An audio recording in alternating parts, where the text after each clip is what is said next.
Jadi kita agak informasi biar agak santai dikit ya.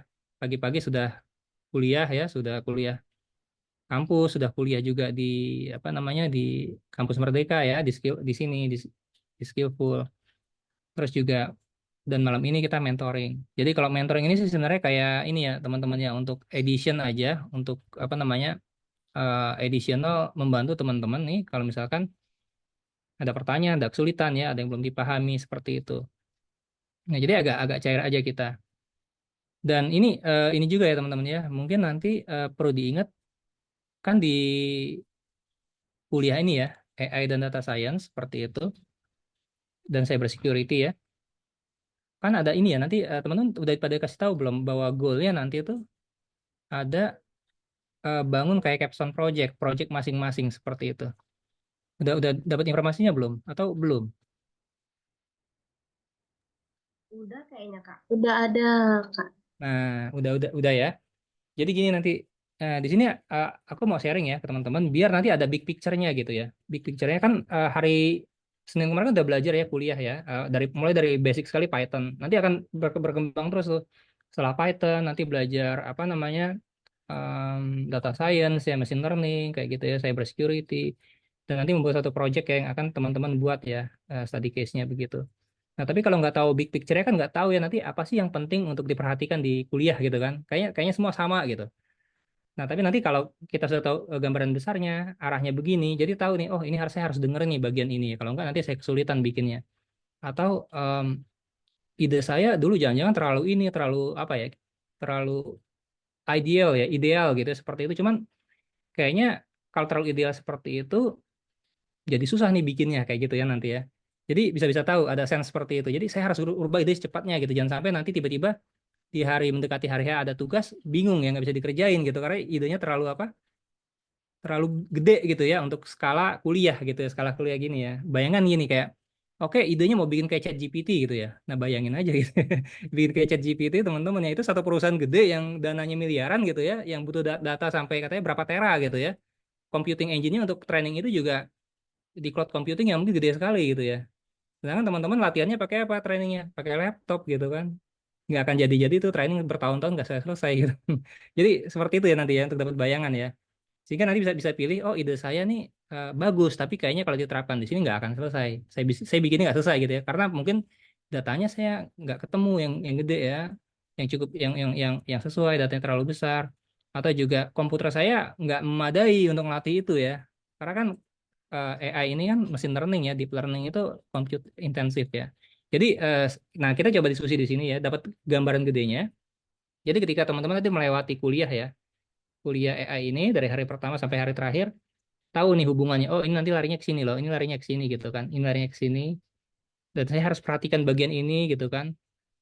Oh, kalau saya udah dapat kuliah, kalau saya mau bikin ini saya butuh kuliah yang ini nih kayak gitu ya. Bisa diperhatiin seperti itu nanti ya kalau Mbak Ninit sudah mulai masuk ke area itu ya. Sekarang kan baru masuk Python ya. Oke ya, sebelumnya mungkin kita perkenalan diri dulu ya. Mungkin saya memperkenalkan diri dulu. Ini tadi intermezzo dulu nih, biar tahu ya kita arahnya kemana. Area. Oke, teman-teman nih sekilas tentang saya ya, mentor mentor adik-adik apa teman-teman semua ya nanti ya di kelas AI dan Data Science ini dan Data Science ini. Jadi boleh panggil namaku sebenarnya Nova Novriansyah ya. Boleh panggil Kak Nova atau Kak Novri ya, mana yang lebih mudah gitu ya seperti itu. Nah, kalau bicara kuliah sama nih kita dulu kuliah ya pernah kuliah juga kan, seperti itu ya. Kalau dulu aku kuliahnya di ambil S1 di UI ya, di Fasilkom Ilmu Komputer Computer Science di UI seperti itu.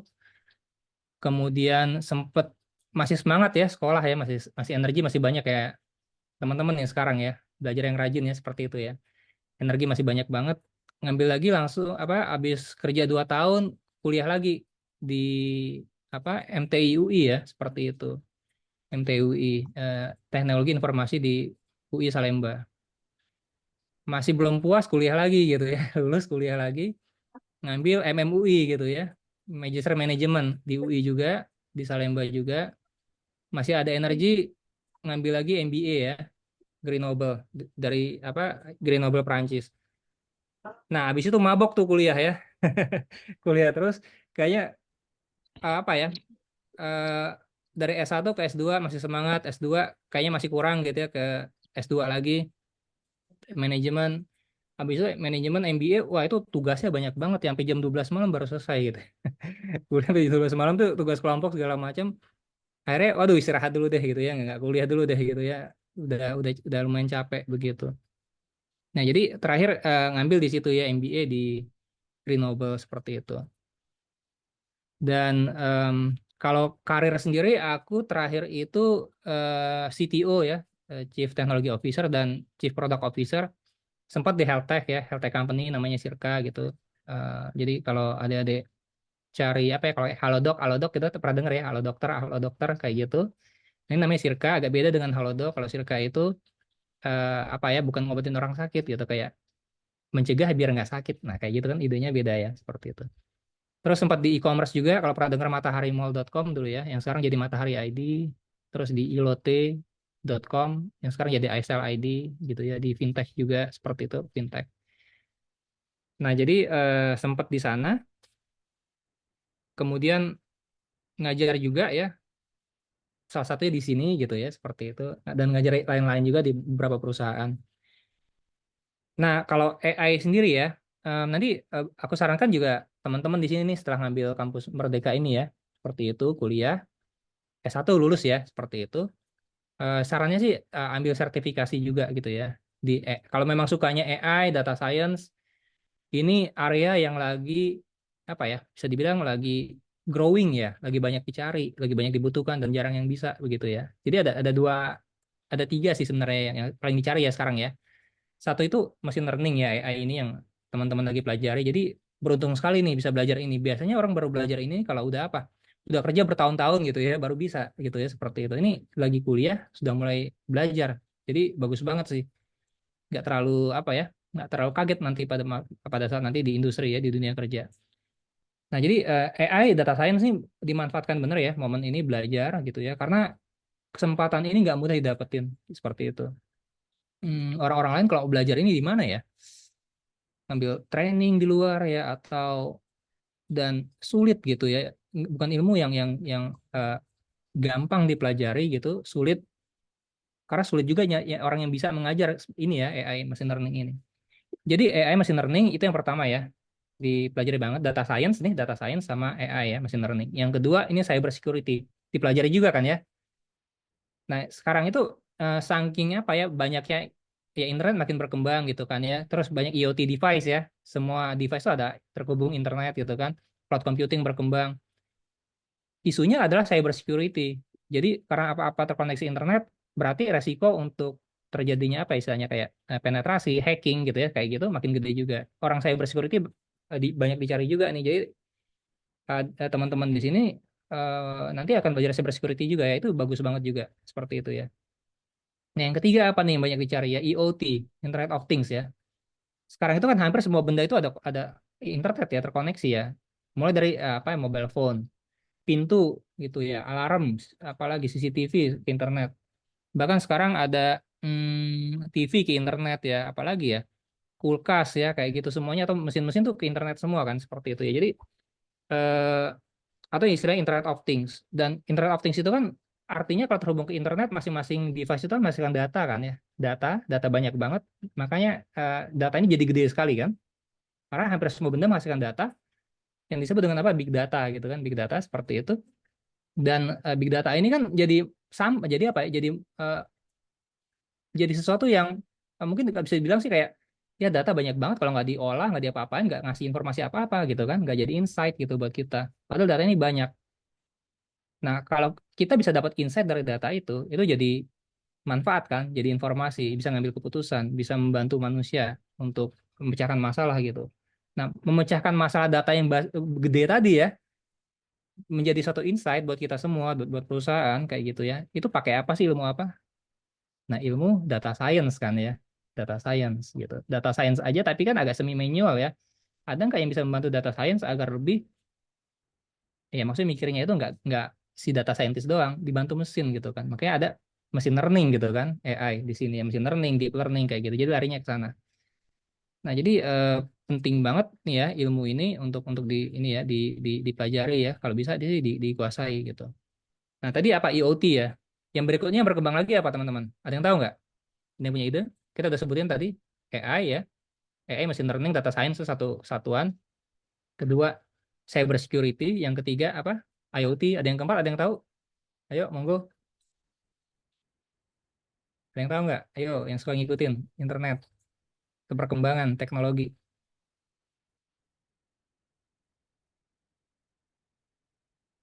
Oke, nyerah ya. Ada yang tahu? Ini aku nggak bisa lihat chat ya sebentar ya. Ini chatnya di sebelah mana ya? Kadang-kadang, oh ini chat. Ya, bentar. Kalau ada yang mau jawab di chat atau mau jawab langsung boleh nih. Kita interaktif aja, biar nggak ngantuk ya udah malam-malam.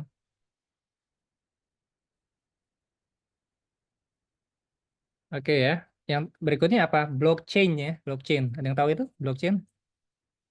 Oke ya. Blockchain. Jadi blockchain itu adalah sebenarnya apa data ya data atau ledger bahasanya mereka, tapi nggak centralized dimiliki oleh satu perusahaan atau satu entitas tersebar ya tersebar di mana-mana atau distributed lah istilahnya begitu. Jadi katanya kalau data di dalam blockchain karena nggak dimiliki oleh satu entitas pun, jadi integritasnya lebih terjamin ya nggak ada misalnya kalau data disimpan di database perusahaan, kalau perusahaan adminnya mau rubah-rubah, CEO-nya mau rubah-rubah kan bisa kan ya, jadi nggak integritasnya nggak bisa dijamin gitu.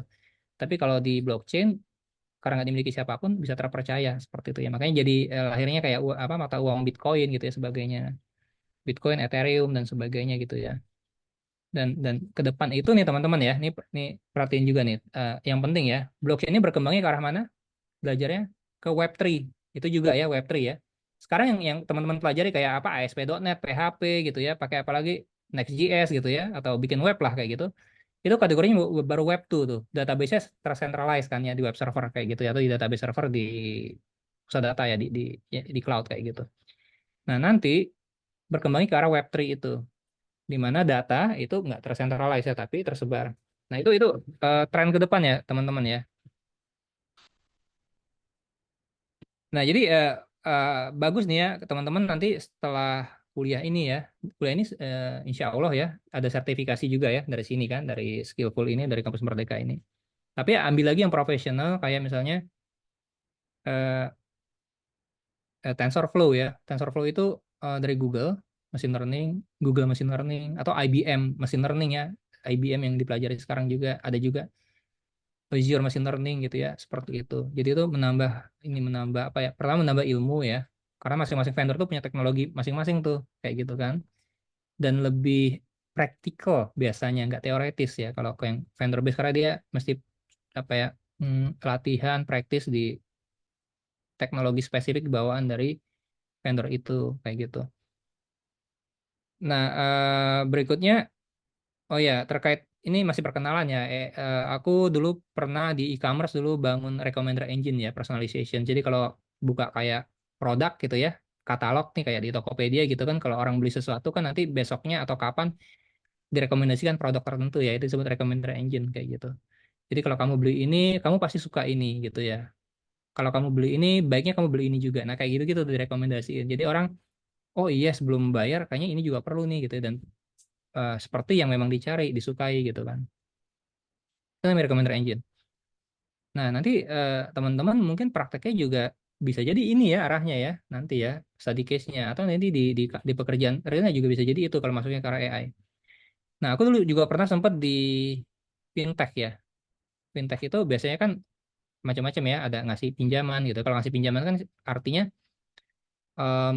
ini ya, nggak semua orang bisa dikasih pinjaman kan, tergantung mereka punya tingkat resiko seperti apa. Ada yang disebut dengan credit scoring. Oh, orang ini kelihatannya dari profilnya segala macam resikonya kecil gitu ya, bisa dipinjemin gitu ya. Atau oh nih dari profilnya segala macam dari data yang diperoleh orang ini kayaknya beresiko nih jangan dipinjemin gitu ya. Kayak gitu-gitu tuh dikasih scoring ya.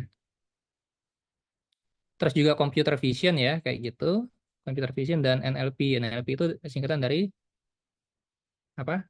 Natural Language Processing. Ini teman-teman akan belajar kok ini ya seperti itu. Oke.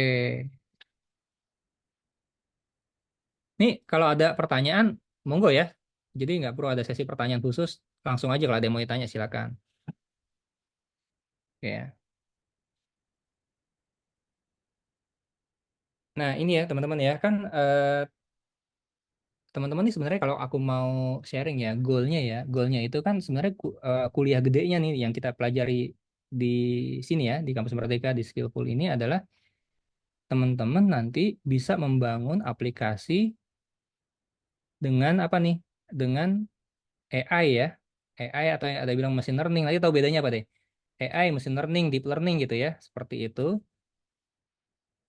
Nah, jadi goalnya itu sebenarnya. Adapun yang teman-teman pelajari sebelum-sebelumnya itu baru prerequisite istilahnya ya, pengantar. Python sekarang yang lagi dipelajari ya, itu fundamental gitu ya, seperti itu. Kalau teman-teman nanti jadi seorang data scientist atau seorang machine learning ya, engineer gitu, eh, pasti pakai Python gitu ya. Terutama machine learning ya, AI-nya itu ya. Kalau data science kadang-kadang pakainya apa? Python atau R, ya kan? R. Tapi kita nggak belajar R ya kayaknya ya di sini ya. Python atau R. Nah, tapi kalau seorang machine learning gitu ya, machine learning engineer seperti itu wajib Python gitu. Kenapa? Bisa nggak kalau saya belajar bahasa C Java gitu ya atau yang lain-lain untuk bikin AI?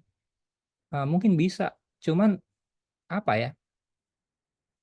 Ibaratnya kalau kalau bikin AI itu kan kita butuhnya butuh pustaka, library gitu kan, butuh community gitu ya, butuh apa ya? Hal-hal yang bisa membantu mempermudah kita agar bangunnya bisa lebih cepat ya. Kalau ada kesulitan, ada pertolongan oleh orang yang banyak bisa juga kayak gitu. Nah, mostly library pustaka untuk AI, machine learning itu adanya di Python gitu. Bahasa C bisa gitu, cuman dikit gitu ya seperti itu, komunitas sedikit. Jadi wajib bisa Python. Jadi untungnya nanti kalau belajar Python ya, bahasa Python tuh bahasa yang paling banyak digunakan di dunia. Kepakainya bisa apa aja nih teman-teman ya. Pertama buat AI ya, machine learning yang lagi dipelajari. Data science itu juga. Tadi kan data science kalau nggak R atau Python ya. Tiga untuk apa? Kalau teman-teman belajar cyber security, bikin scriptnya itu banyak juga pakai Python.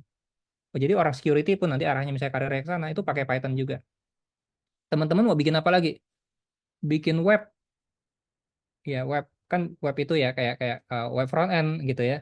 Itu bisa pakai Python juga, pakai framework namanya Django gitu ya, atau Flask kayak gitu. Atau nanti kita nanti teman-teman juga belajar namanya Streamlit ya, kayak gitu ya. Untuk bikin back end-nya, mobile apps misalkan back end-nya butuh back end kan, itu juga Python juga ada kayak gitu ya, seperti itu. Jadi kepakainya banyak banget di mana-mana ya, seperti itu. Nah, jadi belajar satu bisa kepakai nanti di banyak hal.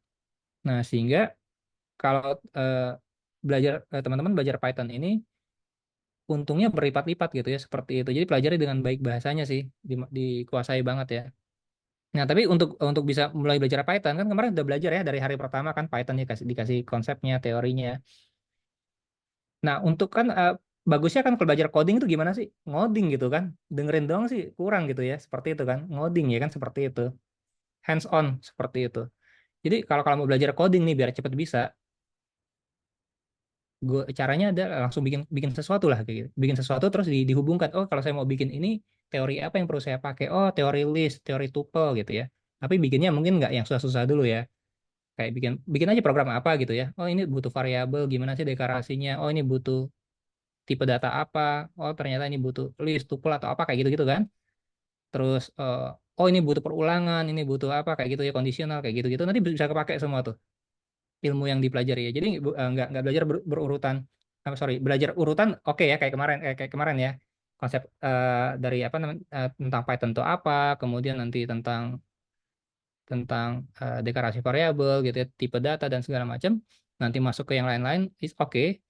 Tapi kalau gitu aja, satu lupa ya kalau nggak dipakai, yang kedua nggak ngerti, jadinya apal doang gitu ya. Mungkin nggak apal juga gitu ya. Jadi wajib hands on coding ya kayak gitu ya. Nah, tapi pertanyaannya gini ya, saya gimana mau coding ya? Environment aja belum siap gitu kan. Komputer saya belum siap. Nah, paling gampang teman-teman. Ini kan aku ngasih guide instalasi guide petunjuk instalasi ya. Itu maksudnya nggak mesti diinstal semua hari ini nggak seperti itu kan. Karena pasti kan coba dulu ya, oh kok error gitu kan, cari-cari dulu gimana gitu kan. Biasanya gitu kan, environment komputer kan beda-beda ya kadang-kadang ya. Yang ada yang pernah diinstal apa sebelumnya, versinya beda kayak gitu. Jadi kadang-kadang perlu butuh troubleshooting. Jadi itu bisa nggak mesti diinstal semua hari ini, tapi teman-teman butuh sesuatu yang bisa langsung dipakai hari ini gitu ya. Dari hari kemarin sih harusnya. Apa nih untuk bisa coding Python tanpa harus install-install? Pakai Oke, Python tapi bagusnya pakai apa sih? Ininya IDE-nya bukan IDE ya, apa ya? Environment-nya ya, yang bisa dipakai untuk ngetes-ngetes. Oke, tadi pagi-pagi kalau nggak salah Mbak Ninit bilang pakai apa Jupyter Notebook ya, gitu kan? Ya kan? Jupyter Notebook ya. Jupyter Notebook itu apa? Nah, Jupyter Notebook itu, jadi Jupyter Notebook itu adalah semacam eh, web ya, web kayak gitu, di mana kita bisa menjalankan perintah-perintah Python atau R gitu ya, atau Julia. R sama Julia lupain deh gitu ya, kita nggak belajar itu. Python langsung dieksekusi. Cuman yang dimaksud Mbak Nita adalah yang diinstal di komputer. Cuman kan tuh butuh butuh ini ya, butuh butuh diinstal dulu seperti itu. Dan nanti kalau memang belum berhasil, mesti di troubleshoot sampai nanti berhasil. Nah, cara paling cepat biar bisa langsung jalan pakai Jupyter Notebook yang ada di internet, yang namanya apa? Google Colab ya. Ada yang pernah pakai kan Google Colab? Itu paling cepat tuh. Jadi Google Colab itu sendiri itu ya Jupyter Notebook juga sama, cuman ditaruh di cloud-nya si Google ya. Colab ini ya contoh ya. Ini kalau aku masih sharing screen ya, kalau nggak muncul dikasih tahu ya. Kadang-kadang aku sharing cuma nggak muncul di sana. Colab ya kayak gini. Colab ini ya, ini URL-nya begini. Kayak gini kan. Ini Google Colab. Jadi Jupyter Notebook sama Google Colab ya tampilnya sama karena Google Colab ini sendiri Jupyter Notebook juga. Cuman diinstalin oleh si Google ditaruh di cloud-nya, bukan kita yang install di komputer kita gitu ya. Nah, ini paling mudah dipakai dan paling membantu teman-teman ya. Seperti itu, paling membantu. Nanti pada saat teman-teman nanti oke, yang pertama sekarang latihan Python bisa di sini ya. Ini kayak gini kan nih ada tampilannya ya kelihatan ya. Sebentar ya. Kayak new notebook nanti sama deh kayak yang tadi pagi di sharing ya tampilannya. Jupyter Notebook ya. Nah, sama begini kan. Ini Jupyter Notebook sebenarnya. Kayak gitu. Ya bedanya ini diinstal oleh Google ya, langsung di cloud-nya tinggal dipakai. Nah, satu lagi kalau yang Jupyter Notebook diinstal di PC, itu Jupyter Notebook juga cuman kita install sendiri. Kelebihan kekurangannya apa gitu ya. Oke. Kelebihannya kalau yang collab ini, nanti kalau teman-teman kan komputer beda-beda ya laptopnya ya. Ada yang mungkin speknya tinggi banget, ada yang speknya medium, ada yang prosesornya mungkin i7, ada yang pakai Mac M2 yang terbaru ya, ada mungkin yang pakai cuman Intel Atom atau AMD gitu kan beda-beda nih. Nanti pada saat teman-teman nanti mentrain apa? Kalau belajar Python doang nggak masalah ya. Eh, maksudnya nggak masalah mau di collab, mau di Jupyter Notebook karena kan ringan. Tapi kalau nanti teman-teman nanti membuat machine learning, mengolah apa mentrain model AI ya itu kan pakai data yang banyak ya pakai data yang banyak tuh datanya bisa jadi ratusan ribuan atau jutaan kayak gitu tergantung apa yang mau dibikin ya kayak gitu dan itu itu trainingnya bisa lama ya ada hitungannya sampai jaman harian bulanan gitu ya seperti itu tergantung seberapa besar data dan seberapa kompleks modelnya kayak gitu nah bayangkan kalau kita latih mentrain itu nanti teman-teman di laptop nggak selesai-selesai itu bisa jadi ya misalnya mau bikin yang sophisticated kayak apa ya misalnya ya mau bikin mau bikin ini mau bikin image recognition deh kayak gitu ya kita mau bisa bedain antara semua buah yang ada di dunia itu banyak ya buah kan klasifikasinya ya kalau dikasih gambar ini dia bisa bilang ini mangga apel jeruk sampai buah strawberry kayak gitu semua kan ada banyak tuh ya kan itu data juga banyak kan nah mentrain itu ya seperti itu yang benar-benar dari nol ya scratch itu bisa kalau komputer yang di rumah kayak kita pakai ini bisa berbulan-bulan ya seperti itu ya lama gitu ya berhari-hari lah tergantung speknya apa tuh berbulan-bulan kayak gitu lama. Nah oleh karena itu kita butuh computing power yang lumayan gede. Nah contohnya pakai apa ya? Contohnya atau pakai eh, alat-alat tertentu kayak GPU atau TPU misalnya ya Graphical Processing Unit atau TPU. Jadi mentrain itu nggak pakai prosesor yang ada di komputer, pakai graphic card gitu ya.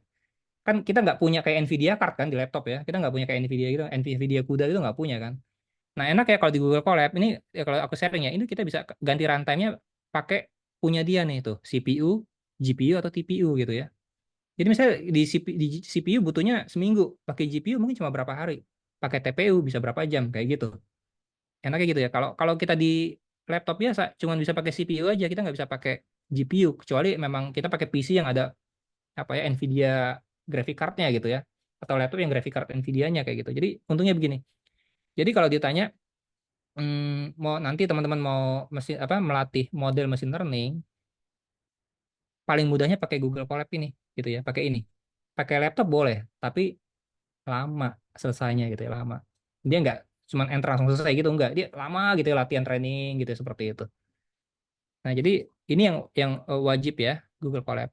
Nah, sambil teman-teman udah bisa pakai ini latihan Python yang kode program yang tadi di ini ya, yang tadi diajarin, pelan-pelan install Jupyter Notebook yang ada di laptop gitu ya. Sama aja sebenarnya. Cuman yang di laptop kan computing powernya cuma ya selevel laptop aja, memorinya CPU-nya gitu kan. Nah, caranya gimana? Tadi aku sharing ya.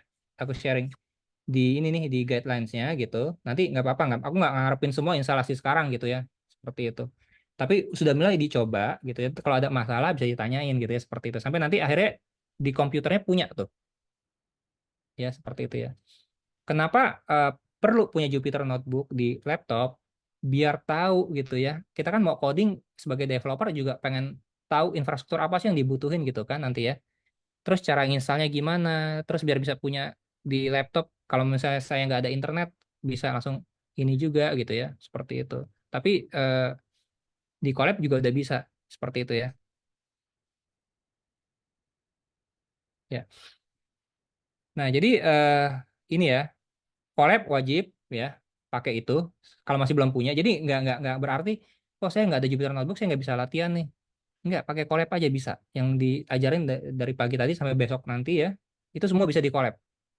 Tapi in paralel bikin Jupyter Notebook yang ada di laptop seperti itu. Caranya gimana di guidance-nya ada ya. Nah, ini kan aku kebetulannya aku pakai Mac gitu ya. Jadi aku bikin dua versi Mac sama Windows gitu. Ternyata banyak yang pakai Windows gitu kan. Nah, tapi nanti kalau ada masalah ya aku juga nanti coba cari Windows ya, aku coba tes juga semua. Kalau ada masalah boleh ditanyain aja gitu ya. Kalau ada kendala ya di sini, tanyain di chat aja kalau memang itu atau apa, boleh. Atau kalau mau nanti mau range sesi sama aku boleh juga. Kalau ada yang kesulitan banget ya, nyoba sendiri nggak berhasil gitu, kesulitan banget juga boleh. Nah, jadi laptop, kalau misalnya kita mau di laptop sendiri ya, apa nih yang perlu kita install nih? Satu ya, ini aku sharing screen ya Mas ya. Ini yang ini akan diperlukan nanti pada saat melatih mesin learning. Satu Python ya, bahasa pemrogramannya itu sendiri itu di laptopnya itu perlu diinstal, ya kan? Kalau Python aja itu kan sebenarnya kayak apa ya, compiler ya. Jadi kalau kita jalanin perintah Python dia bisa paham, bisa compile, bisa eksekusi gitu. Itu satu. Caranya gimana ada di guidance saya, seperti itu ya. Di Windows apa, di Mac apa gitu ya. Nah, yang kedua nanti PIP, ini package installer gitu ya. Kan Python ini bahasa aja kan. Tapi kalau kita misalnya mau nanti kita mau mentraining em, mentraining model AI, kita butuh library itu. Kita mau mengolah data butuh library kan. Contoh gini, nanti ini nggak perlu diingat dulu semua karena jadi pusing nanti. Kan masih belajar Python. Nanti misalnya kita mau mengolah data nih, data science, kita butuh library yang namanya Keras gitu ya, Keras gitu, Keras. Atau kita butuh Panda library gitu ya. Nah, itu misalnya pakai PIP. Jadi ini kayak install library lah untuk Python gitu ya, PIP. Termasuk kalau kita mau install nanti apa Jupyter Notebook butuh PIP gitu. Ya.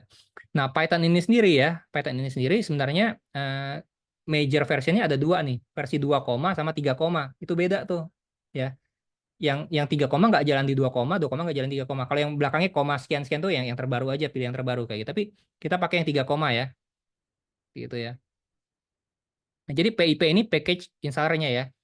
Kalau kita hanya Python aja, ya bisa latihan kayak kayak yang sekarang latihan latihan apa? Bikin variabel, print gitu ya, latihan apa lagi, bikin loop itu bisa. Tapi kalau nanti mengolah data butuh pustaka, library, mentraining machine learning butuh library itu butuh PIP ini. Jadi ini wajib diinstal juga gitu ya.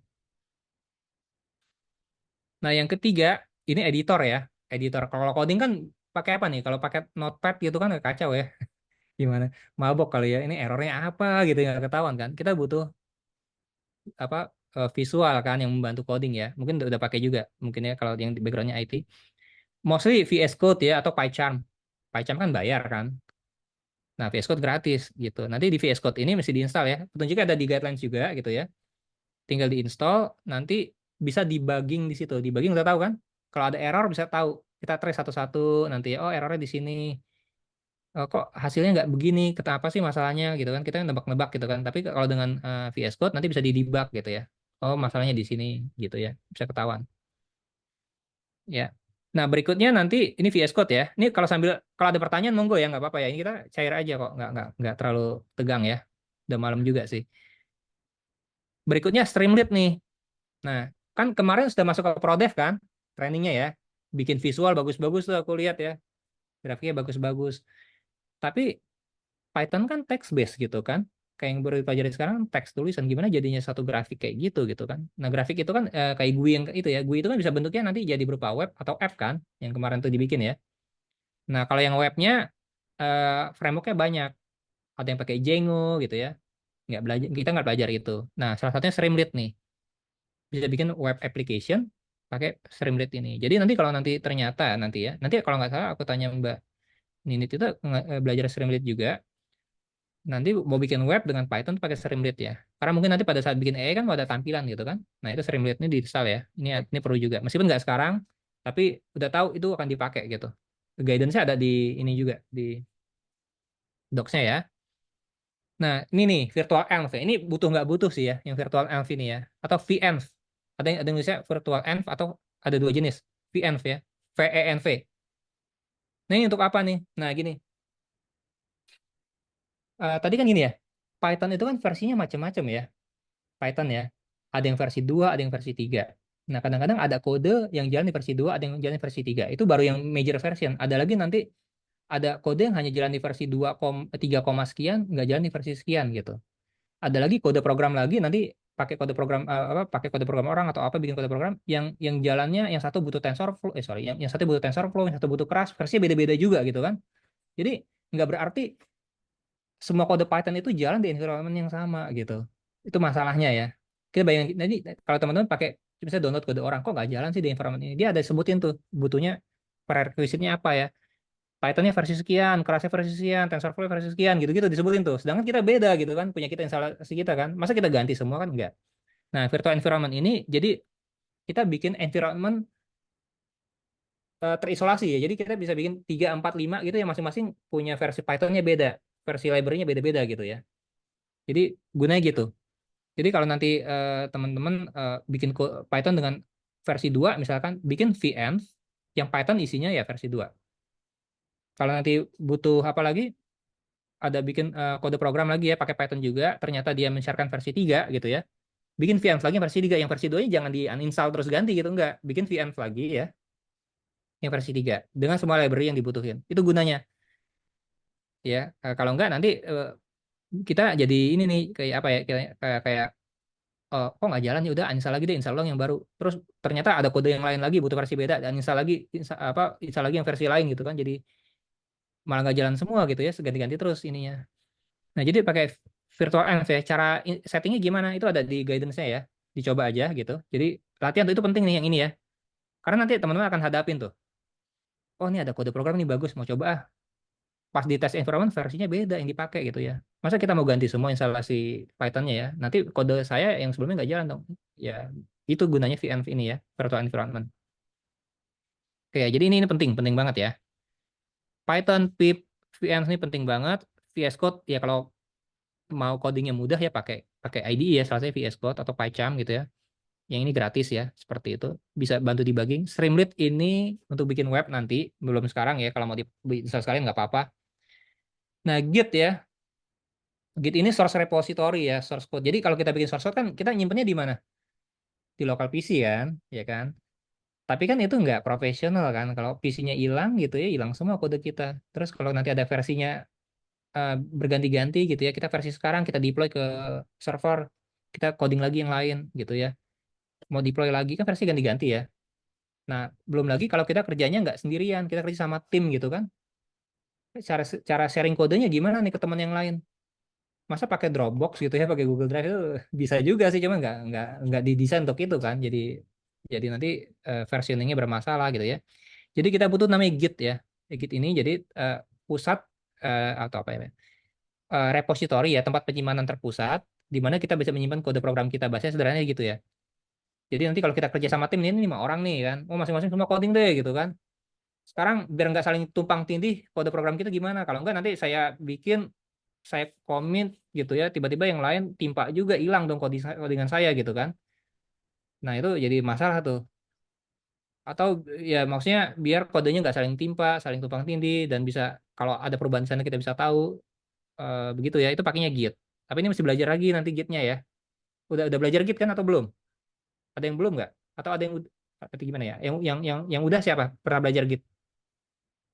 Kalau yang background IT, insya Allah udah sih. Tapi kalau belum nggak apa-apa belajar ya Git ya, gitu ya. Karena nanti bayangin nih teman-teman berlima masing-masing coding contoh ya. Kalau nggak pakai ginian gimana sharing-sharing codingnya? Pakai flash disk gitu, pakai Google Drive gitu kan. Oke, Google Drive semuanya dibagi-bagi, pas gabunginnya berantakan, bingung kan? Ini gimana mergingnya gitu ya. Pusing kepala gitu, yang mau merging siapa gitu kan. Ini gabunginnya ya, kode yang saling tumpang tindih itu bisa-bisa bisa jadi satu orang juga yang ngerjain nanti nyalain semua kodenya. Mabok kan. Ya, jadi pakai Git ya. Ingat ya ini Git ya untuk itu ya. Nah, Google Colab tadi ya, Google Colab ini Jupyter Notebook sebenarnya, cuman yang ditaruh di Google ya, di cloud-nya, tinggal pakai aja. Nah, satu lagi yang paling penting ya Jupyter Notebook itu sendiri. Karena Python, Python doang kalau nggak pakai Jupyter Notebook, jalannya command line gitu ya, pakai Python, spasi, nama PY-nya gitu ya. Kan nggak enak kan? Capek gitu ya. Bikin variabel, oke, bikin pakai apa ya? Kalau Notepad gitu ya, helloworld.py gitu ya, diisi deh helloworld variabelnya apa. Terus runningnya Python, spasi, helloworld.py gitu, hasilnya udah keluar di command prompt kan capek ya gitu kan. Nah, jadi Jupyter Notebook ya, ini web, tampilannya web ya, kayak Google Colab tadi yang saya kasih tadi, nah seperti itu. Cuman eh, kadang-kadang nyebut Jupyter Notebook itu kalau diinstal sendiri, tapi sama aja sebenarnya Colab itu Jupyter Notebook juga ya. IBM juga punya tuh, ya kan, di cloud-nya. Kalau yang registrasi IBM Cloud, itu Jupyter Notebook juga sama, cuman ditaruh di IBM gitu ya. Ada Jupyter Notebook yang ditaruh di Google, namanya Google Colab tadi ya. Ada lagi yang ditaruh di Microsoft gitu. Jadi sama kok, Jupyter Notebook gitu ya. Nah, jadi teman-teman, ini semua yang perlu disiapin ya, nanti ya diinstal. Oke. Ini aku kasih tahu kan cara manual ya, cara manual nih apa-apa aja. Sebenarnya kalau teman-teman mau pakai cara lain kayak pakai Conda ya, Anaconda, itu bisa juga. GUI ya, itu kan graphical tuh. Anaconda ya. Aku nggak tahu caranya di sini. Itu tinggal googling aja. Anaconda, download sendiri, tinggal diikutin aja. Bisa install masing-masing semua ini. Kecuali VS Code, Streamlit ya. Kecuali yang ini nih. Streamlit. Eh, sorry, yang ini yang bisa yang Anaconda ya. Python, pip, library-nya semua, virtual environment-nya dia nggak pakai ini, dia pakai Conda ya, beda ya. Dia pakai Conda, kalau yang pakai Conda ya. Terus dia ada Jupyter Notebook diinstallin juga gitu. Yang lain-lain nggak diinstall ya, kayak gitu. Install sendiri. Itu ya. Nah, tapi bagusnya eksperimennya Conda dicoba, ini dicoba gitu ya. Tapi salah satu aja sih, nggak mesti dua-duanya ya. Tapi lebih karena pengen tahu gimana sih pakai rasanya gitu kan, pakai beda-beda ini gimana. Tapi aku kasih tahu yang cara manualnya nih, biar tahu ya apa aja yang dibutuhin gitu kan. Ya.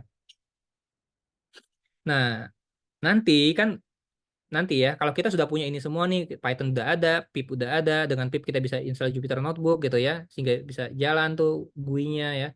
Terus kita bisa coding juga pakai VS Code ya.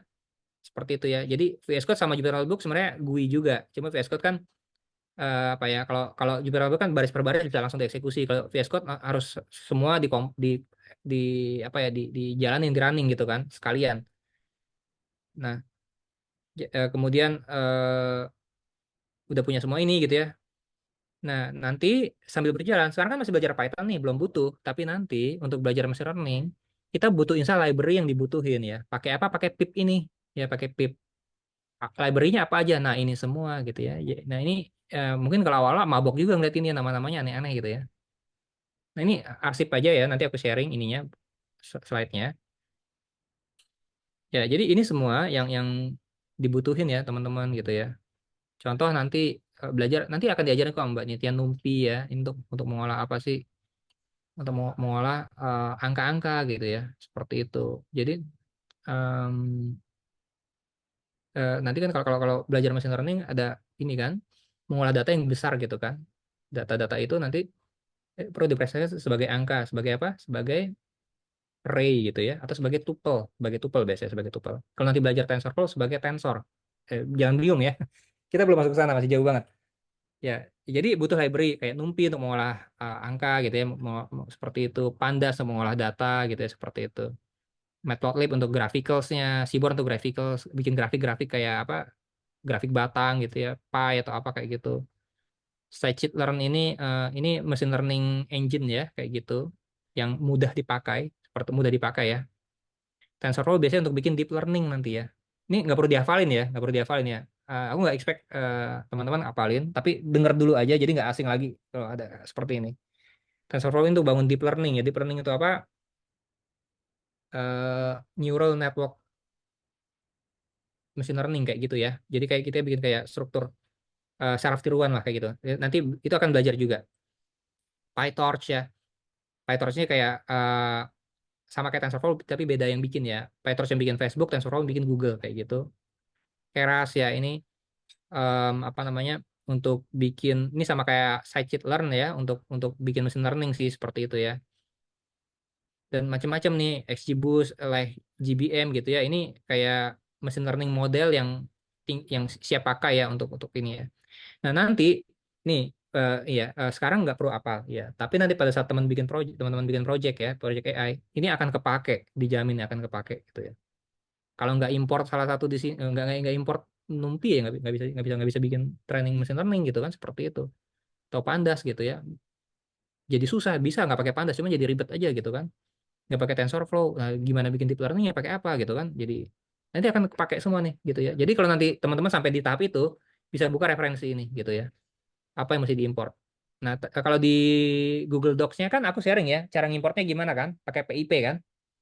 PIP itu ya. Di Google Docs di Google Docs-nya dilihat aja cara install gimana. Jadi meskipun belum dipakai tapi udah install duluan nggak apa-apa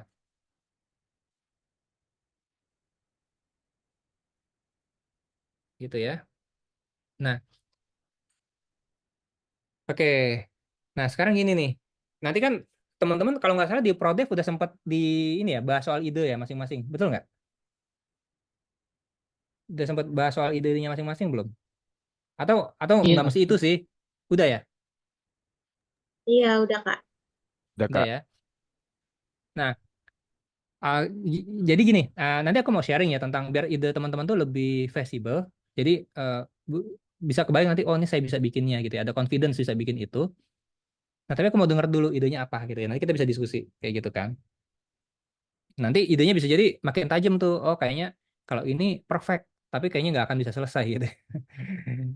Oh, ide ini bagus banget untuk di dunia nyata gitu ya. Cuman datanya nggak ada gitu kan. Mau cari kemana gitu ya. Atau datanya mungkin nggak realistis untuk diperoleh sekarang gitu ya karena nggak sedang bekerja di industri kan tapi dalam konteks kuliah gitu kan real datanya nggak ada gitu seperti itu. Nah tapi nggak apa aku mau dengar dulu ya nanti idenya nggak mesti jadi hari ini nggak mesti fix hari ini kita diskusi aja tapi kalau udah dengar nanti bisa dapat kayak insight gitu oh nanti baiknya idenya diarahin ke sini nih teman-teman bisa rubah sendiri ya bisa nyesuaiin sendiri kayaknya nanti idenya arahnya ke sini aja bagusnya gitu. Jadi nggak mesti idenya oke ini kemudian harus pasti itu enggak sih gitu ya. Nanti akan bisa berkembang karena kan waktu bikin capstone projectnya nanti kan nggak sekarang kan. Oke ada yang mau sharing nggak yang kelompok satu dulu idenya apa? Monggo tadi dengan ntar ya. Oh Michelle panggilnya Icel ya. Iya Kak. Iya Icel nomor 31 idenya apa nih? Boleh di sharing nggak? Boleh dijelasin? Gak apa-apa, Jelasin salah, dulu. nggak masalah gitu ya, belum belum terlalu matang nggak masalah gitu. Jelasin di sini atau diketik di itu ya Kak, dokumen? Dijelasin aja, jelasin aja. Nanti Oke. aku coba ketik di sini nama idenya. Jadi kami rencananya mau bikin eh bentar Kak. Boleh. Ada yang mau di show juga nggak apa-apa. Kalau mau dijelasin aja by design juga nggak apa-apa. Nge-scan tomat gitu. Apa? Nggak, Tomat? Sorry. ya nge-scan tomat secara real time menggunakan kamera Oh, untuk mengecek atau mendeteksi itu bentuk tomatnya sama warna tomatnya Kak. ini bentuk dan warna ya. Iya. Oke. Baik. Jadi goalsnya ini nanti mau mengklasifikasi tomat ya. Iya. Sorry. Mau mengklasifikasi antara tomat-tomat satu dengan tomat yang lain tentang warnanya dan bentuknya, atau mengklasifikasi buah yang lain dengan tomat gitu. Gimana nih? Lebih ke arah mana? Ke buah tomatnya aja Kak. Kami kayak memilih yang mana Oh, tomat yang bagus sama tomat yang udah nggak bagusnya. oke. Oke, lebih clear sih. Memilih tomat yang bagus atau enggak ya? Iya. Memilih tomat baik atau tidak. Ya, salah satunya eh, dengan deteksi warna gitu ya. Bentuk dan warna ya. Mungkin atributnya bisa bentuk, warna, atau nanti berkembang kan, kayak gitu ya. Seperti itu. Iya. Kayaknya udah nangkap sih maksudnya. Oke. Oke, good. Ya, nggak apa-apa. Bagus ya. Yang 32 dengan Ana. Monggo Ana. Idenya apa nih? Iya Boleh Kak. di-sharing. Ide apa?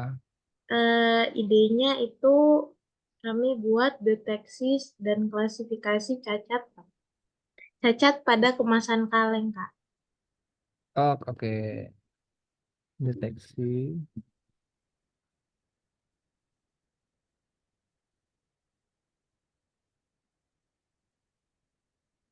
Oke ya. Deteksi kasus cacat pada kemasan kaleng. Jadi nanti ada beberapa kaleng gitu kan, diklasifikasi mana yang cacat, mana yang enggak gitu ya, Ana ya. Ya, ya Kak. Jadi nanti pakai pengolahan Hmm. citra, nanti Mm-mm. pakai kamera eksternal, terus dihubungkan sama aplikasi mungkin berbasis web yang bisa mengontrol kamera eksternalnya itu Kak, untuk mengidentifikasi cacat pada kemasan. Oke, ya, clear, bagus ya. Ya, 33 silakan dengan Fatimah. Ya, idenya apa nih Fatimah? Dari kelompok kita itu deteksi cacat pada kayu, Pak. Deteksi cacat pada Kayu. kayu. Iya.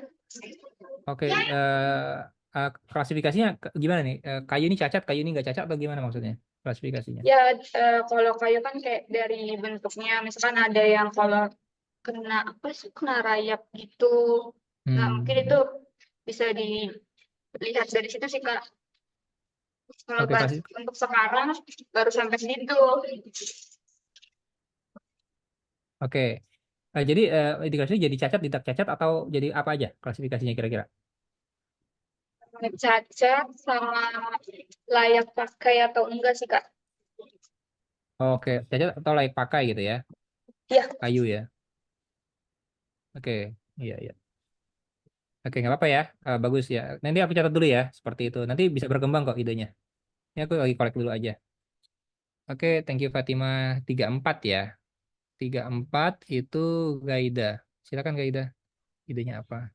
Kelompok kita itu Kak, deteksi cacat produksi di tekstil pakaian. Cacat produksi di tekstil pakaian. Ya,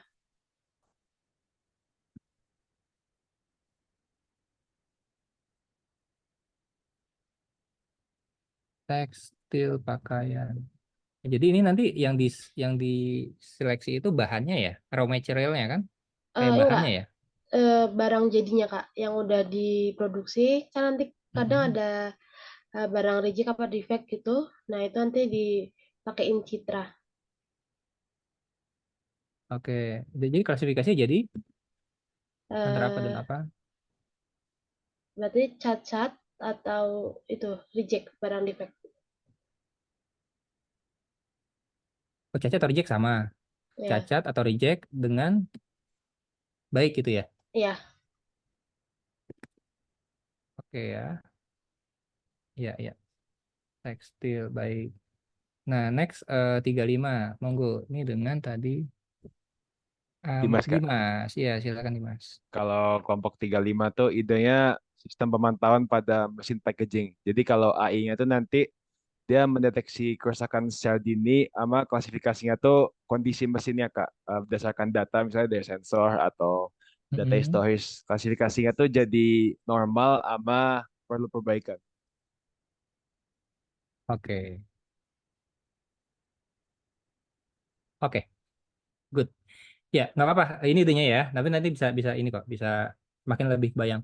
Ini coba kita ini ya. Nanti aku jelasin di belakang nih tentang ini ya, tentang mau apa klasifikasinya gitu ya. Cuman ini kita coba lihat dulu ya. Yang pertama ini kategorinya apa? Ini ya ini kok computer vision, ini classification ya. Nanti aku jelasin di belakang ya. Ini computer vision istilahnya ya, gitu ya. Yang 32 ini ini oh ini kayaknya binary classification, sorry. Klasifikasi cuma dua kan? Baik gitu kan? Binary ya. Karena ada multi class classification. Kalau klasifikasi jadi lebih dari dua. Oke. Ini binary ya. Tapi monggo nanti bisa dipikirin lagi jadi cuma dua doang atau jadi tiga, jadi empat gitu ya. Kalau cuma dua berarti binary classification. Nanti beda di AI-nya pakai ininya, optimizernya gitu kan. Belum belajar sih, tapi akan beda ya. Jadi pikirin aja mau klasifikasi jadi dua apa jadi lebih dari dua kayak gitu ya. Nah, yang ini juga ini kalau ngeliat ini sih antara cacat tidak cacat berarti binary classification ya, computer vision. Sama ya. Tiga tiga juga sama ya, cuma beda objeknya aja kan. Nah, tapi nanti kalau misalnya ternyata klasifikasinya nggak cuma dua jadi tiga ya atau tiga ke atas, nah itu multi class classification itu agak sedikit berubah ininya. Tapi masih possible kok. Yang berikutnya juga sama nih, ini mirip ya, sama. Cuma beda nih kainnya. Oke, yang nomor 35 pemantauan mesin packaging. Ini classification juga ya, binary ya berarti ya, Dimas ya.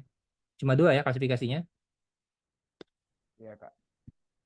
Oke, tapi bukan computer vision kelihatannya kan? Bukan, bukan. Oke, ini banyak classification aja bukan computer vision.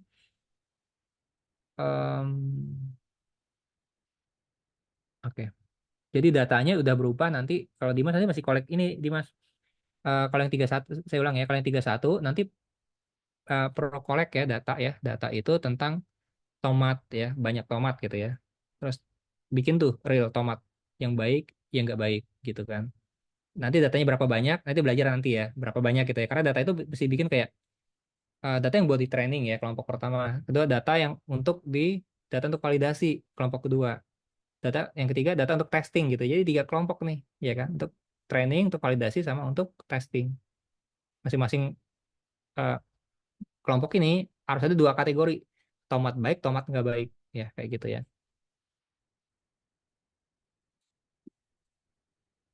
Ini supervise ya. Itu supervise itu. Nanti aku jelasin di belakang istilah-istilah ini ya. Supervise. Ini sama juga nih. Supervise ya.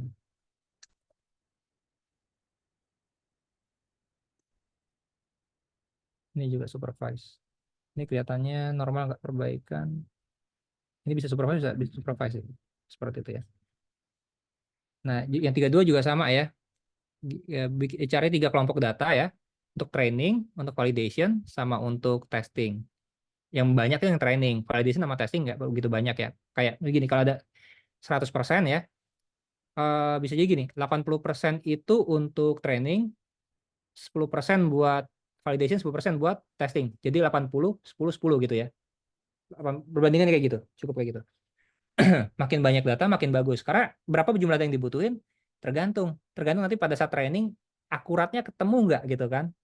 Kalau nggak ketemu datanya mesti tambahin bisa jadi ya salah satunya ya. Contohnya gitu. Kalau udah ketemu ya udah cukup, udah selesai gitu model udah bagus gitu kan kayak gitu ya. Nah, yang sama nih kalau yang ini berarti harus nemuin kaleng ya, kaleng yang baik, kaleng yang cacat gitu ya, seperti itu. Nah, yang nomor 33 berarti cari kayu ya. Jadi dari sekarang udah pikiran bisa nggak saya nyari kayu yang baik yang cacat gitu ya, sebanyak mungkin kayak tadi gitu ya. Anggaplah datanya 50 gitu. Berarti bagi tadi 80 10 10 gitu ya. 80%, 10%, 10%. Kira-kira berapa gitu. Kalau ternyata di training itu nanti ketemu modelnya bagus ya, kayak akurasinya gitu-gitu ya. Udah cukup. Tapi kalau nggak ketemu ya mesti cari lagi gitu ya, datanya mungkin kurang gitu ya, kayak gitu. Seperti itu ya. Kalau yang nomor 34 mesti cari apa? Tekstil. Nah, ini siap-siap nih. Tekstil ya. Bahannya mesti koleksi loh itu ya. Eh, gampang nggak nyari bahan tekstil gitu kan? Kalau gampang nggak apa-apa. Mungkin baju-baju yang udah ada gitu ya, bisa juga. Atau jangan-jangan harus keluar uang beli testing beneran gitu kan ya repot juga gitu kan. Nah, jadi nyari gini, tekstil yang baik, yang buruk gitu ya, seperti itu, yang cacat, yang baik, kayak tadi juga ya. Nah, em, dan harus dipikirin juga nanti ya, kalau kayak tomat kan mungkin variasinya nggak terlalu banyak ya tomat itu ya jenisnya ya. Tapi kalau kayak yang kayak kayu, em, kayu itu kan juga banyak ya variasi ya, bahan-bahan kayu gitu kan. Ada yang jati, ada yang segala macam kayak gitu-gitu. Kita mau deteksi kayu yang seperti apa gitu, biar representatif gitu ya untuk model itu belajar gitu. Nanti kalau kalau nggak begitu dia nggak cukup generalize tuh. Ketemu kayu model gini dia nggak bisa tebak kayak gitu kan, seperti itu ya. Bisa dites, oh kayu yang ini malah nggak ketebak gitu, karena dia nggak sempat training yang kayak gitu. Tapi nggak apa-apa. Nanti kan tuh ini ya, mulai dipikirin aja kira-kira cari datanya gitu ya, seperti itu ya. Yang kalau di Mas yang terakhir itu pemantauan mesin packaging.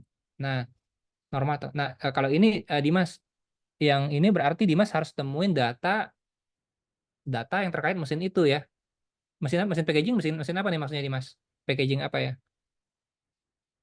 Sebenarnya belum spesifik juga packaging apa gitu Mas. Hmm. Cuman kayak parameter buat peralatannya tuh misalnya kayak suhu dari peralatan sama vibrasinya gimana buat Hmm, indikasi kalau dia tuh perlu diperbaiki atau enggak.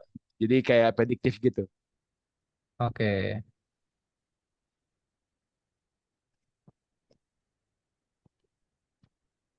Oke, suhu dan lain-lain ya. Nah, kalau ini Dimas berarti nanti tadi apa variabelnya suhu misalkan apalagi Suhu, contoh vibrasi, vibrasi ya. Oke. Ada lagi mungkin yang kepikiran dulu aja. Nggak mesti matang sekarang kok. Ini cuman contoh aja kan. apa ya? Mesin. Misalnya apa produk yang dihasilkan per batch. Oke.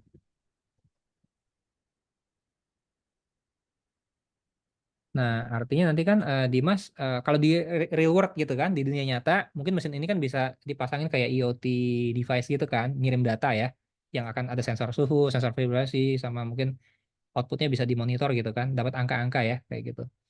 Nah, karena ini kan di kuliah ya, mungkin nggak punya akses ke real mesin gitu ya, mau pasang alat gitu kan lumayan juga ya, pasang IoT device gitu kan, atau mau collect datanya.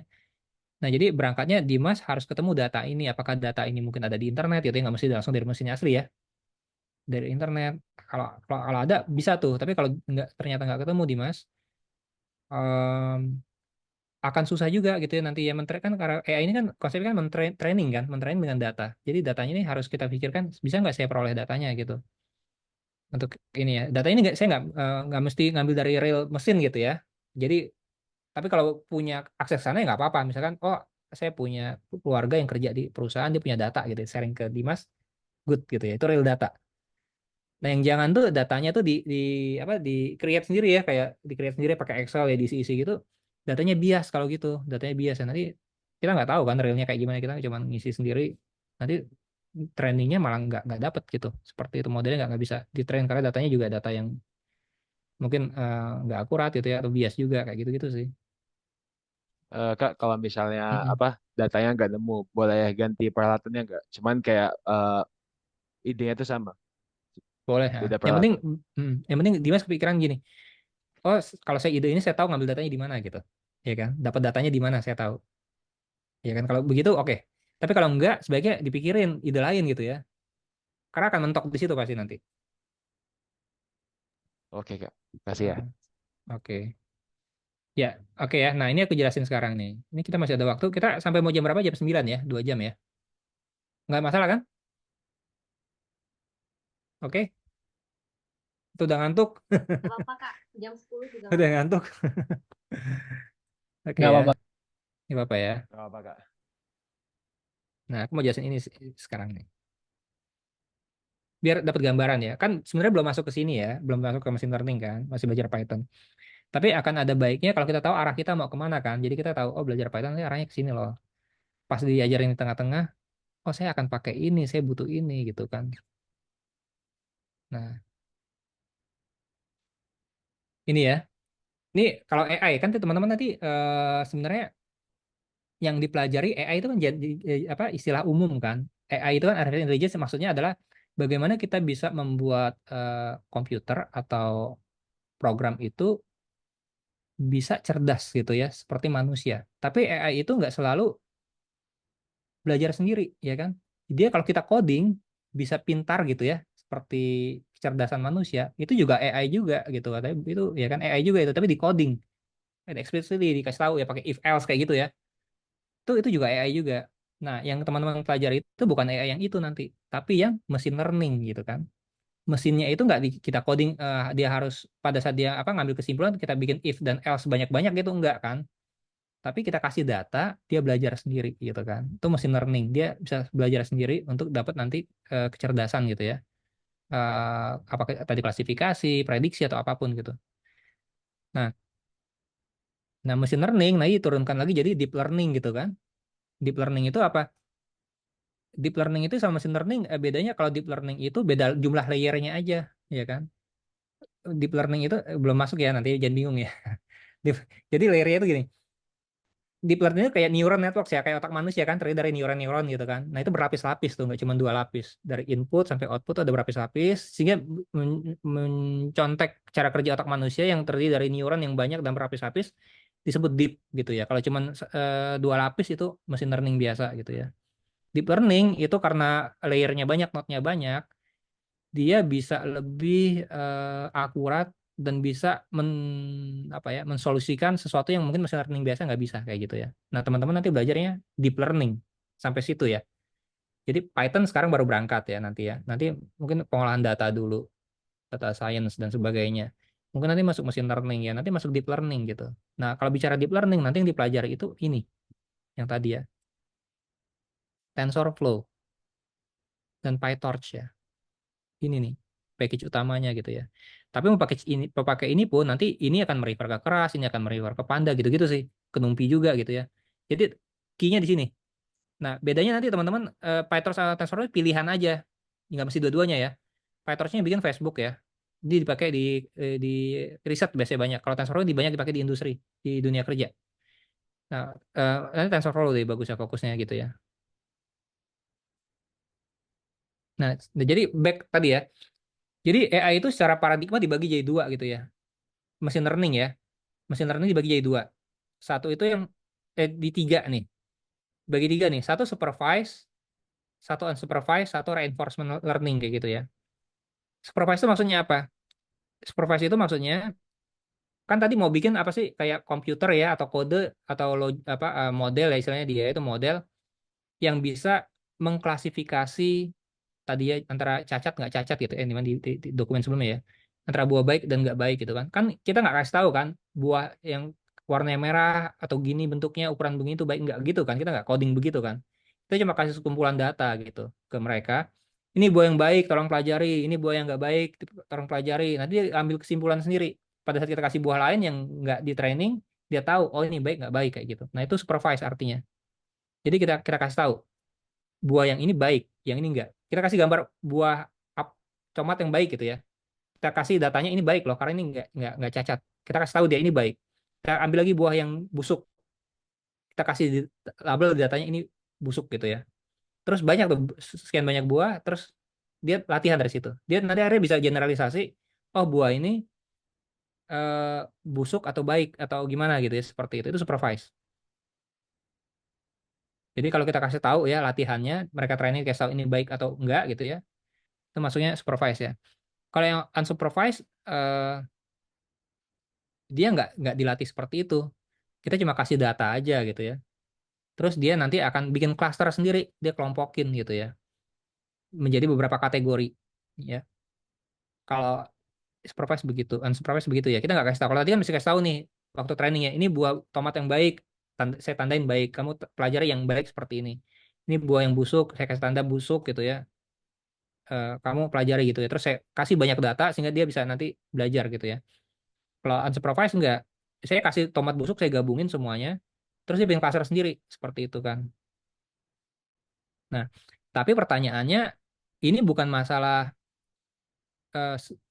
gini ya, maksudnya, kok lebih enak unsupervised dong, nggak kasih tahu gitu ya, pakai ini aja deh, nggak bisa kayak gitu ya, tergantung problem apa yang mau di solve gitu. Kalau kayak tadi problem klasifikasi yang dikasih tahu ya, tadi contohnya bedain kayu, tekstil, buah, itu masuknya ke sini, supervise ya, di trainingnya begitu, dikasih buah yang baik, kasih buah yang nggak baik gitu ya.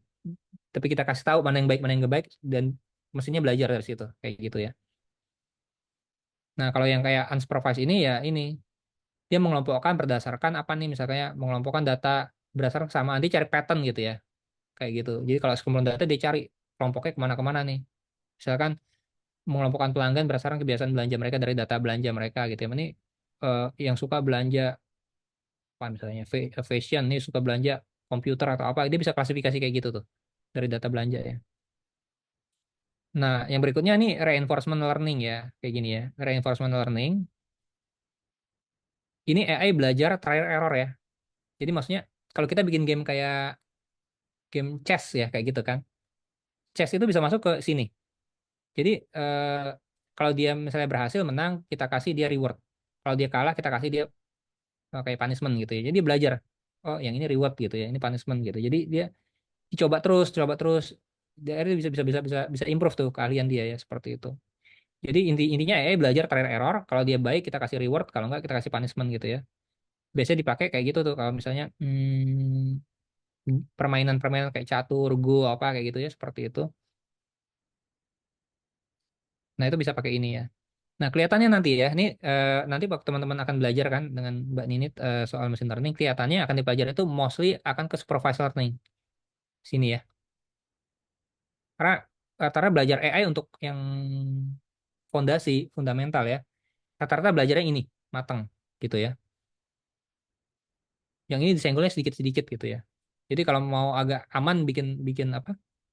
Bikin projectnya mungkin arahnya ke sini sih. Sini ya, supervise ya. Yang ini mungkin nggak akan disenggol kelihatannya, ya, cuma di sekilas aja. Oke.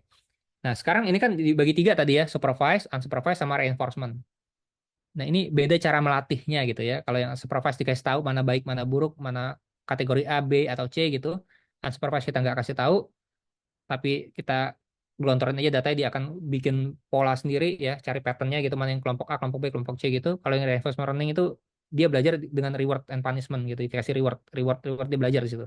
Oh, kalau saya melakukan ini reward berarti nextnya yang harusnya begini gitu kan. Nah, untuk yang supervise itu dibagi dua lagi ya. Jadi kalau kita bikin model AI gitu, kita bisa pakai untuk dua kategori nih. Satu untuk klasifikasi, satu lagi regresi. Klasifikasi itu maksudnya kayak membedakan antara dua kategori ya. Itu binary classification antara busuk dan baik gitu ya. Antara lulus nggak lulus. Antara apa namanya kredit ya misalnya kasih kredit nggak kredit itu klasifikasi kan. Itu binary classification. Tapi kalau klasifikasi jadi tiga, misalnya buah tadi ya tomat ya. Ini tomat yang kategori A gitu ya, istimewa. Yang kedua kategori sedang, medium, satu lagi kategori jelek, busuk, tiga kan. Nah, itu multi class classification gitu ya. Masih klasifikasi juga, ya kan. Nah, em, seperti itu nanti pada saat machine learning ya ada beda di ininya optimizernya aja istilahnya ya, itu nanti ya. Tapi kalau teman-teman nanti mau klasifikasi jadi dua, jadi tiga nggak ada masalah ya. Silakan aja. Tapi kalau bikin tiga klasifikasi harus cari buah tiga kategori kan. Buah istimewa, buah yang medium, dan buah yang busuk. Tinggal dikali jumlah data tuh lumayan banyak ya datanya. Kayak gitu kan. Nah, jadi mesti pertimbangkan juga. Kalau misalnya dua, tiga klasifikasi, empat klasifikasi, berarti datanya makin banyak tuh. Satu lagi regresi ya. Kalau regresi ini prediction. Dia nggak bikin klasifikasi jadi dua, tiga, empat kategori, enggak. Dia, kalau tadi kan discrete yang atas ya. Discrete kan. Antara kategori A, B, atau A, B, C gitu kan. Kalau regresi dia prediksi angka gitu ya. Kayak misalnya memprediksi apa sebentar ya, ini baterainya mau habis. Prediksi harga rumah gitu kan, rumah nggak diklasifikasi harganya berapa berapa kan, itu bisa unlimited gitu kan dari yang angka berapa ya, 100 juta, 101 juta gitu, 102 juta sampai unlimited gitu. Itu kan nggak klasifikasi, itu regresi, predik ya, continuous prediksinya gitu. Nah, ini jadi klasifikasi jadi dua ini. Kalau teman-teman tadi kelihatannya ya, yang kan kelompok 31 sampai 35, 31 sampai 34 udah jelas klasifikasi ya. Kalau Dimas kelihatannya tadi kalau sekedar mengetahui mesin ini baik nggak baik itu klasifikasi jatuhnya. Tapi kalau misalnya nanti memprediksinya bukan seperti itu ya, misalnya memprediksi berapa jumlah output mesin produksinya kayak gitu ya, ke depannya kayak gitu kan, itu kan nggak klasifikasi ya, itu prediksi ya. Nah itu maksudnya yang regresi kayak gitu ya, memprediksi jumlah memprediksi ininya apa namanya jumlahnya kayak gitu ya, jumlah yang diproduksi.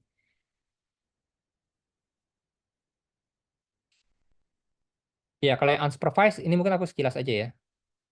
Ini kayak ada dipakai untuk ini case-nya nih. Tapi teman-teman nggak ada yang masuk ke sini sih kelihatannya tadi. Yang unsupervised ya, maksudnya supervised semua. Kalau ini misalnya untuk klasifikasi apa nih? Bisa pertama clustering ya, pengelompokan. Contohnya apa nih? Mengelompokkan dokumen berdasarkan topik gitu kan. Kita kan nggak kasih tahu dokumen ini topiknya ini enggak ya. Dokumen topiknya ini kan supervised. Kalau yang unsupervised ya kita gelontorin aja semua dokumen, dia klasifikasi topiknya nanti bisa tahu kayak buku ya. Kita kasih tahu buku misalnya apa ya? Covernya semua ya, kita kasih mereka datanya, dia bisa kategorisasi nanti seperti itu. Nah, itu berarti masuknya unsupervised ya. Tanpa kita kasih tahu buku ini kategorinya apa. Kayak gitu. Nah, yang satu lagi dimensionality reduction. Nah, kalau ini dari sekian banyak data ya, seperti itu, datanya itu direduksi ya, direduksi menjadi lebih kecil, seperti itu. Em, ini pakai ini juga unsupervised ya. Contohnya apa nih? Ini mengubah gambar wajah menjadi vektor yang lebih kecil. Nanti kalau teman-teman belajar ini sih kayak, nanti ya kalau misalnya kayak belajar, sekarang kan yang berkembang apa nih? Yang berkembang banget ya di AI ya. Teman-teman mungkin nggak belajar ini karena ini next step sih, next level. Yang disebut dengan GAN. Tahu kan GAN? Pernah dengar ya? Generative AI. AI yang bikin gambar, bikin video, bikin musik gitu kan, itu yang generatif ya. Itu kan nggak menyimpulkan ya. Nah itu nanti next stage tuh kayak gitu. Nah itu ada proses namanya seperti ini ya, gambar yang misalnya gimana sih ngajarin dia biar dia bisa bikin gambar sendiri ya, kayak gitu kan ada tuh sekarang AI kan, dia bisa bikin orang real kayak gitu, tapi bikinan AI gitu bukan foto ya. Gimana caranya? Mereka dilatih dulu dengan data foto-foto asli gitu kan, terus dia mereka reduksi jadi vektor kecil ya, seperti itu. Kemudian dia nanti dari vektor kecil itu dia bisa generalisasi jadi yang lain gitu, gambar yang lain kayak gitu ya, seperti itu. Nah itu pakai itu dimensional reduction ya. Ada lagi anomaly detection ya. Kalau ini misalnya untuk apa nih? Menentukan pola apa ya? Fraud nih dipakai di banking misalnya fraud ya, di kredit, di financials kayak gitu. Ini pakai anomaly detection. Dari sekian banyak data kan kita nggak tahu mana yang fraud atau enggak kan. Kita minta machine learning yang pelajari untuk mendeteksi anomali kayak gitu ya, atau kerusakan pada mesin. Nah, ini mungkin bisa nih Dimas. Tapi datanya yang masih PR-nya kan, datanya ngambil dari mana gitu kan? Data mesin itu kan, kecuali kita punya teman atau saudara yang kerja di mesin yang punya datanya ya, boleh nggak diminta gitu? Nah itu bisa tuh, bisa ya. Tapi kalau nggak, nanti repot nyari datanya di mana ya, seperti itu. Jadi anomali-anomali ini bisa masuk sini ya, larinya unsupervised ya. Anomali-anomali atau nah, kalau tadi kan ini ya, kategorinya jadi apa? Supervised, unsupervised. Ya, supervised jadi bagi dua, klasifikasi sama regresi. Teman-teman tadi banyaknya yang klasifikasi kan, binary tapi ya, cuma dua klasifikasinya. Yang regresi tadi nggak ada ya. Unsupervised ini datanya nggak perlu kita kasih tahu ke machine learning-nya, maksudnya labelnya gitu ya, nggak. Dia akan nyari kelompok sendiri untuk clustering ya, atau dimensionality reduction atau anomaly detection. Nah, sekarang dari sisi aplikasinya, AI itu dibagi ini diantaranya aja ya, nggak cuma ini. Contohnya ini ya, dari sisi ini apa? Dari sisi aplikasinya ya. Satu, computer vision. Nanti kalau sini teman-teman yang pelajari namanya CNN algoritmanya. CNN ya. eh Oke, jadi bagaimana dari gambar-gambar itu pixelnya dibaca jadi matriks gitu kan, data ya, angka, kemudian nanti dipelajari oleh machine learning. Pakai neural network deep learning gitu ya, seperti itu. Em, dan itu tadi idenya visible pakai ini, yang teman-teman dari 31 sampai 35, 34 ya, pakai computer vision ya, seperti itu. Oke, asal ada datanya bisa kok itu. Yang kedua, NLP ya, klasifikasinya. Jadi ini kalau misalnya kita mau bikin AI untuk bisa dia memahami bahasa tulisan manusia gitu ya. Kalau kita ketik itu kan kayak kayak apa ya? Kita ketik dia bisa paham gitu kayak gitu. Dia bisa ngerespon atau apa ya seperti itu. Atau mensummary teks kayak gitu ya. Itu tuh seperti itu. Atau chatbot ya, itu NLP. Jadi kalau ada yang arahnya ke sini itu NLP jatuhnya ya. NLP ini bisa supervised juga, bisa unsupervised ya, tergantung ya. time series ini kalau untuk apa misalnya memprediksi saham ya. Jadi kayak ada data yang urutan waktu harga misalnya dari tanggal sekian sampai tanggal berapa gitu ya atau jam sekian sampai jam berapa urutan gitu seperti itu. Terus masing-masing itu ada harganya kan. Terus kita mau prediksi nanti di masa depan berapa harganya itu time series seperti ini ya. Oke, yang lain recommender engine. Ini kalau kayak di Netflix ya, di Tokopedia gitu kan kalau kita sering nonton ini dia tiba-tiba ngasih rekomendasi film yang kamu akan suka apa kayak gitu. Itu recommender engine seperti itu ya. Kemudian fraud detection untuk deteksi fraud ya. Aplikasinya em, ini bisa supervised bisa unsupervised juga ya. Kalau tadi kan ini kan anomaly detection tuh unsupervised, tapi bisa juga yang supervised yang dikasih tahu dia waktu di training. Yang fraud tuh kayak gini loh, yang nggak fraud kayak gini. Seperti itu ya. Atau bisa juga unsupervised. Fraud sama anomali kurang lebih sama ya, cuma beda aja yang dideteksi ya. Satu biasanya terkait keuangan, kalau anomali lebih general sih ya. Seperti itu datanya. Misalnya kayak di mesin kayak tadi anomali oh mesin ini rusak gitu ya. Kayak gitu. Nah, jadi teman-teman udah tahu ya masuk kemana ya. Coba di mapping deh. Idenya tadi masuk kemana ya. Kayak tadi udah kelihatan ya. Tadi masuknya ke supervise. 31 sampai 34 masuknya ke supervise. Terus dia masuknya klasifikasi ya. Binary classification. Karena cuma dua. Kalau lebih dari dua itu multi class classification. Terus nanti ininya maksudnya computer vision ya. Sini ya. Seperti itu. Kalau Dimas tadi idenya masih coba disesuaikan lagi ya Dimas ya. Karena data kan tadi ya masih dicek dulu ya. Kayak datanya ya. Ya Tapi Kak. oke, nanti coba aja dipikirin lagi ide dihubungkan datanya bisa saya peroleh dari mana gitu ya. Seperti itu. Karena biasanya di AI itu paling banyak ya, paling berat tuh 80% tuh data.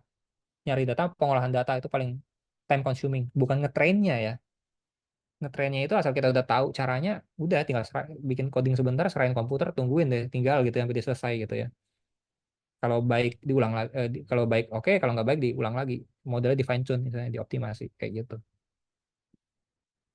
Nah, tapi teman-teman ya, kalau misalnya ada kesulitan data, bisa ngambil dari sini nih.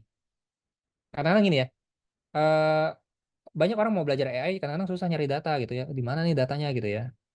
Nah, bisa diambil, ini ada URL-nya ya, Kaggle kayak gini bisa. Tinggal cari aja yang mungkin datanya data real gitu kan, bukan data ngarang, data real dari perusahaan mana gitu ya, kayak gitu, bisa dipakai. Nanti ini ada di dokumen ini kok, yang tadi docs yang di apa, diketik-ketik tadi kan, di situ ada ya, linknya ya. Kita cari di situ, mungkin kalau mau lihat, oh kayaknya ngeliat data ini ada ide nih, mau bikin ini aja, kayak gitu kan. Bisa bisa diambil dari sini ya Kaggle kayak dari Google Dataset Search gitu ya. Ini banyak data, ada tentang computer vision, ada NLP, time series, macam-macam tuh. Ya datanya tinggal dicari aja di sini. Oke, ini nggak perlu dihafal nanti di ini aja ya di dokumen tadi ada.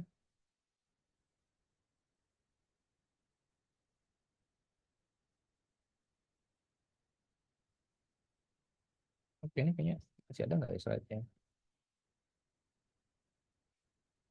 Iya, kayaknya ini slide terakhir ya. Bentar, ini tadi.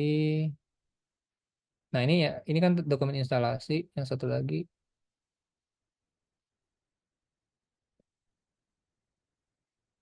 ini ya. Tadi aku taruh di sini nih, yang dataset untuk machine learning ya, kayak gini di sini. Oke. Nanti Dimas bisa cari di sini Dimas ya. Mungkin ada terkait dengan mesin nggak di sini nih. Kalau bisa ada dapat di sini ya bisa dipakai sih. Kalau nggak mungkin coba di adjust deh idenya dengan data yang ada ya.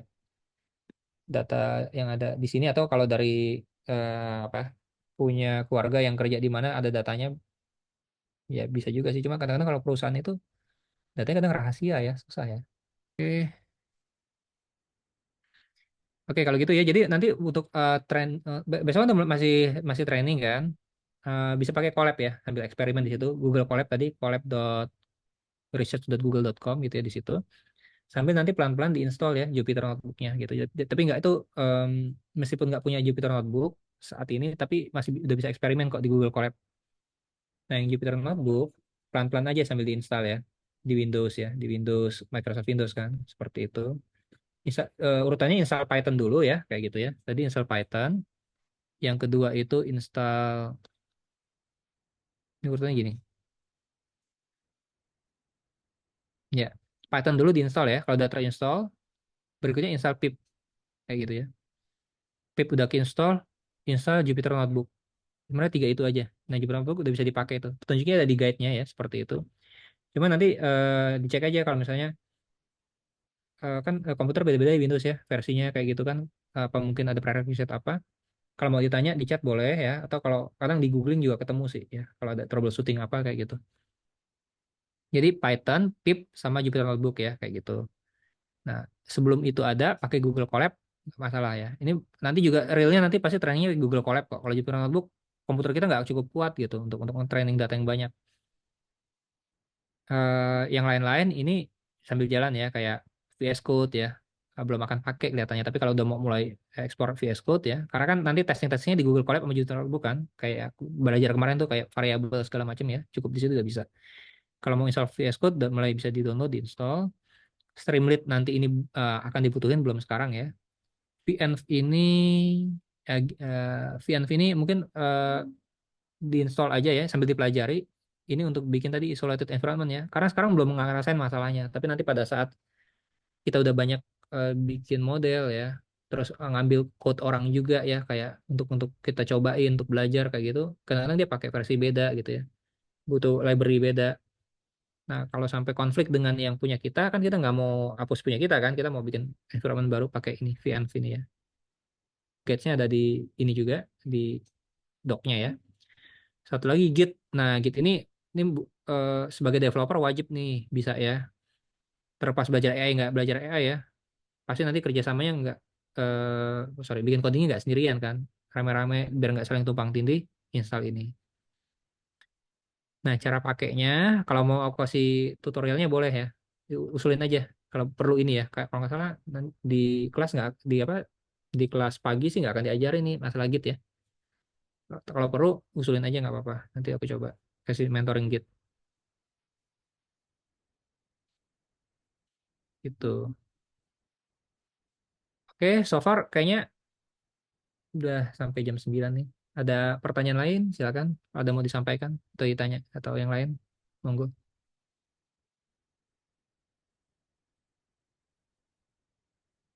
So far yang udah install Jupyter Notebook siapa? Yang berhasil? Ada siapa aja? Belum ya? Belum ada ya sama sekali ya?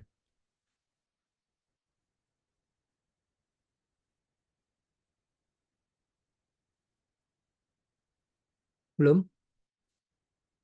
Kayaknya belum ya. Oke, nggak apa-apa, nggak apa-apa. Ya, itu ya, diikutin aja nanti ya. Yang di guide-nya sih, dapat di dokumennya. Oke, guide sudah Python sama pip sama VS Code. Oke, Python. Oke, kalau Python udah, pip udah, tinggal sedikit lagi pakai pip bisa install Jupyter Notebook ya. Asal pip udah jalan, ikutin dokumen tuh, tinggal pip eh di mana dokumennya ya?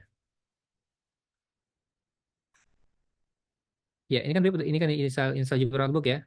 Asal pipnya udah jalan nih, tinggal pip install Jupyter Lab gitu ya. Ini udah nih. On Mac ya ini. Kalau yang Windows ini yang bawah. Ya pip install notebook ya, pip install notebook Jupyter Notebook kayak gini. Ikutin aja. Harusnya udah bisa kok. Kalau yang bawah ini install Jupyter Lab beda lagi ya. Ini Jupyter Lab. Ada notebook, ada Jupyter Lab ya. UI sama-sama untuk Python cuma beda tampilannya aja. Gitu. Oke. Ada lagi yang mau ditanyain? Nggak ada ya? Kalau nggak ada kita tutup ya teman-teman. Oke.